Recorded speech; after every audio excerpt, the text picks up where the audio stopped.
Magpapakita kami ng bagong exercise. Ano para saan niya? Pampaliit ng kamay. Braso yata to eh. Para sa braso. Ito guys, oh. Sa bahay, pwede nyo gawin sa bahay. Maglagay kayo ng lata. sabi bakuran nyo. Yung lata umiikot, tas hawakan nyo. Paano? Ayan, ganyan. O, ganyan siya, guys. O, diba? Pampalit po ng braso yung ganyan. Sundan nyo lang siya, guys. Ayun siya kung paano mag-style. Hawakan nyo siya. Pwede nyo siyang gawin sa bahay. Sakit sa kamay. Ito siya, may hawakan siya, guys. So, ganyan. Ikot-ikot nyo. Ganyan ang pag-aano niya. Parang alam mo yung sa probinsya na alala ko, yung magiling ka ng mais.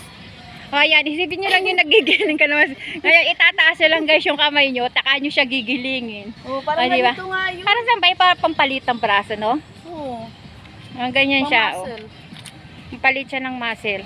Pero Ikutin mo, sakit sa ikutin mo. Bilangan mo. kamay. Sa kamay. O, napagod siya. Yan ang mga epekto na walang exercise lagi. O, diba? 1, 2, 3. 1, 2, 3, 4, 5, 6, 7, 8, 8, 7, 6, 5, 4, 3, 2, and 1. Woo! O, diba? Ganun ang exercise. Sobra ako eh.